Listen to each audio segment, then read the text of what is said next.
नेपाल कुनै पनि हालतमा हाम्रो राष्ट्रिय सार्वभौमता, भौगोलिक अखण्डता, स्वाधीनता, स्वाभिमान र हितमाथिको अतिक्रमण सहन गर्ने छैन।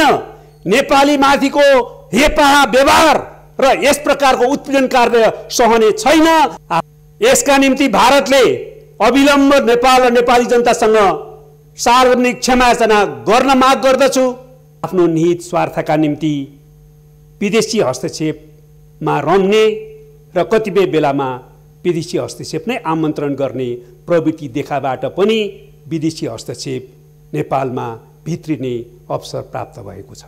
विदेशी शक्तिहरूद्वारा हाम्रो भूभाग कब्जा गरिएको छ, हाम्रो सीमामा अतिक्रमण गरिएको छ, हाम्रो भूभागमा विदेशी सैनिकहरू, सुरक्षा बलहरू बुट बजारी राखेका छन्।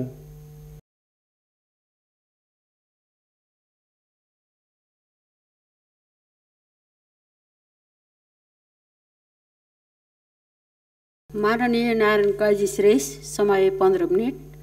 सम्माननीय अध्यक्षज्यू,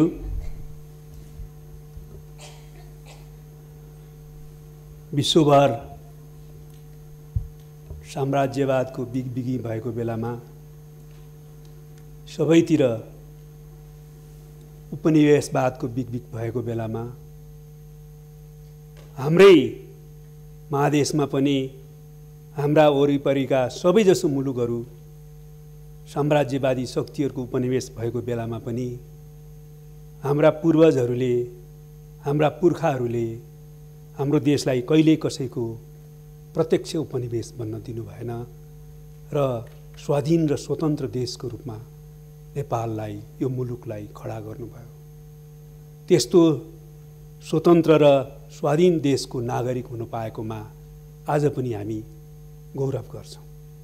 हाम्रा पूर्वज र पुर्खाहरूले त्यसैले हामीलाई यो अभिभारा दिनुभयो कि राष्ट्रिय सार्वभौमिकता, भौगोलिक अखण्डता, स्वाधीनता, स्वाभिमान र राष्ट्रिय हितको रक्षा गर्नु, साथसाथै त्यसको निम्ति राष्ट्रिय एकतालाई सुदृढ गर्नु।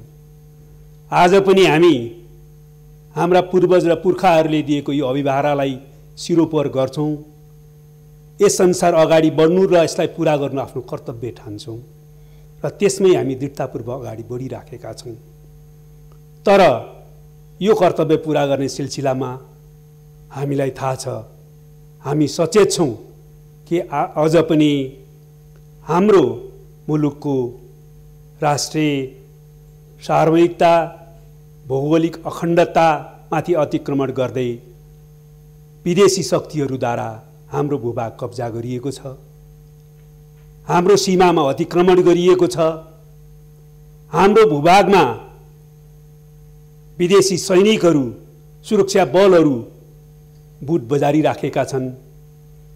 विदेशीले सीमामा बनाएका तटबन्ध र बाँधहरूका कारणले हाम्रो कतिपय बस्ती र भूभागहरू डुबानको अवस्थामा छ। कतिपय कैयौँ असमान सन्धि सम्झौताहरू अहिले पनि हामीमाथि लादिएका छन्।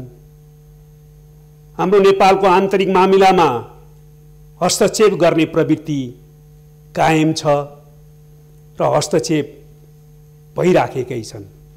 यद्यपि यस मामलामा नेपालका राजनीतिक पार्टी र नेताहरूले पनि कहिलेकाहीँ आफ्नो निहित स्वार्थका निम्ति विदेशी हस्तक्षेपमा रम्ने र कतिपय बेलामा विदेशी हस्तक्षेप नै आमन्त्रण गर्ने प्रवृत्ति देखाबाट पनि विदेशी हस्तक्षेप नेपालमा भित्रिने अवसर प्राप्त भएको छ।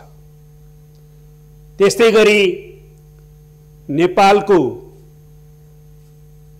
प्राकृतिक स्रोत सम्पदामाथि पारस्परिक हितका आधारमा उपयोग गर्नुपर्नेमा नेपालको आफ्नै हितलाई पछाडि धकेलेर आफ्नो विदेशीहरूले आफ्नो हितलाई मात्रै केन्द्रमा राखेर नेपाली प्राकृतिक स्रोतको दोहन गर्ने एउटा प्रवृत्ति पनि देखाइराखेका छन् र हाम्रो नेपालको भूराजनीतिक अवस्थितिको नाजायज फाइदा उठाउँदै नेपालको भूराजनीतिक संवेदनशीलतालाई उपेक्षा गर्दै नेपाली भूमिलाई आफ्नो सामरिक एवं रणनीतिक स्वार्थको निम्ति प्रयोग गर्ने, नेपाललाई आफ्नो त्यस स्वार्थको क्रियास्थल बनाउने विभिन्न क्रियाकलापहरूबाट नेपाललाई सताउने प्रयत्न पनि भइराखेको हामीले बिहोरेका छौँ।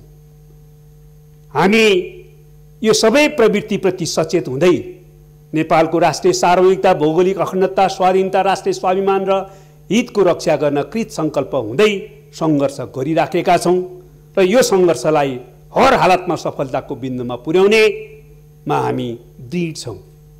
तर सम्माननीय अध्यक्ष महोदय, यसै सिलसिलामा केही दिन अघि मात्र महाकाली नदीमा तुइन तर्दै गर्दा दार्चुलाका जयसिंह धामी भारतीय सीमा सुरक्षा बल एसएसबीले तुइनको तार काटिदिएर अहिलेसम्म पनि महाकाली नदीमा बेपत्ता भएको स्थिति कायम छ र परिवारजनले उहाँको सास र लास केही फेला नपरेको स्थिति भएबाट निधन मृत्यु भएको आशंका गरी कुसको शव बनाएर अन्तिम संस्कार गरेको दुःखद घटनाले हामी सबै नेपालीको हृदय छिया छिया भएको छ। असहनीय पीडा हामी बिहोरिरहेका छौँ। अहिलेसम्म आएका सबै तथ्यहरूले के प्रश्न गरेको छ भने यो भारतीय सीमा सुरक्षा बलका व्यक्तिहरूकै कारणबाट, तुइनको तार काटिदिएकै कारणबाट जयसिंह धामी महाकाली नदीमा बेपत्ता भएका हुन्। म यस प्रकारको अमानवीय, उत्पीडनकारी र क्रूर कार्यको घोर निन्दा एवं भर्त्सना गर्दछु। यसका निम्ति भारतले अविलम्ब नेपाल र नेपाली जनतासँग सार्वजनिक क्षमायाचना गर्न माग गर्दछु। दोषी व्यक्तिहरूमाथि तत्काल कडा कारबाही गर्न माग गर्दछु र अबका दिनहरूमा यस प्रकारका हेपाहा उत्पीडनकारी व्यवहार अन्त्य गर्न नदोहोऱ्याउन पनि म जोरदार माग गर्न चाहन्छु। त्यसैगरी यस सन्दर्भमा नेपाल सरकारले छानबिन समिति बनाएर परिपक्व कूटनीतिद्वारा यो समस्याको संवादद्वारा समाधान गरौँ र आवश्यकता पर्दा जे कदम चाल्नुपर्छ सबै कदम चाल्ने दृढता प्रकट गरेको छ। सामान्यतया नीतिगत रूपमा त्यो ठिकै छ, तर यो ढिलो भयो। नेपाल सरकारको म गम्भीर ध्यानाकर्षण गराउन चाहन्छु। छानबिन समितिको रिपोर्ट छिटो ल्याएर छिटोभन्दा छिटो आफ्नो तर्फबाट भारत सरकारसँग गम्भीर विरोध र आपत्ति प्रकट गर्ने र दोषीमाथि कारबाहीको माग गर्ने र पीडित परिवारलाई उचित राहत र भर्तेको व्यवस्था गर्न तत्काल कदम चालोस् भन्ने माग गर्न चाहन्छु। नेपाली जनतामा यस प्रकारको अमानवीय क्रूर घटनाबाट जुन पीडा पैदा भएको छ त्यो पीडाले देशभक्तिको बाँध, मानवता विरोधी कार्यको विरुद्ध उर्लिएको भावनाले त्यो बाँध भत्काएर आफै प्रतिवाद र प्रतिकारमा आउने स्थिति उत्पन्न गर्ने कार्य कुनै पनि हालतमा उपयुक्त हुँदैन। यस सन्दर्भमा नेपाल सरकारले तत्काल कदम चालोस् भन्ने म विशेष अनुरोध गर्न चाहन्छु। साथसाथै भारत सरकारलाई पनि म विनम्र अपिल गर्न चाहन्छु। हामी भारतसँग असल मैत्रीपूर्ण सम्बन्ध कायम गर्न चाहन्छौँ। हामी नेपाल र भारत बीचमा भएका सबै समस्याहरू पारस्परिक वार्ता र संवादको माध्यमबाट, कूटनीतिक ढङ्गबाट सकारात्मक समाधान गरौँ भन्ने पक्षमा छौँ। तर म भन्न चाहन्छु, नेपाल कुनै पनि हालतमा हाम्रो राष्ट्रिय सार्वभौमता, भौगोलिक अखण्डता, स्वाधीनता, स्वाभिमान र हितमाथिको अतिक्रमण सहन गर्ने छैन। नेपाली माथिको हेपाहा व्यवहार र यस प्रकारको उत्पीडन कार्य सहने छैन। त्यसका निम्ति जे गर्नुपर्छ सबै सङ्घर्ष गर्न नेपाली जनता, देशभक्त नेपालीहरू कृत सङ्कल्पित छन् भन्ने कुरामा पनि म स्पष्ट पार्न चाहन्छु। त्यसैले भारत सरकारले छिटोभन्दा छिटो यसबारेमा आफ्नै पहलकदमीमा पनि क्षमायाचना गर्ने, दोषीमाथि कडा कारबाही गर्ने र अब आइन्दा यस प्रकारको गल्ती दोहोऱ्याइने छैन भनेर प्रतिबद्धता व्यक्त गर्ने काम गरोस् भन्ने म अनुरोध गर्न चाहन्छु। हो, अहिले नेपालमा आन्तरिक राजनीतिको कारणले पार्टीहरूको बीचमा केही मतभेद देखा परेका छन्, तर कोही भ्रममा नपरुन्।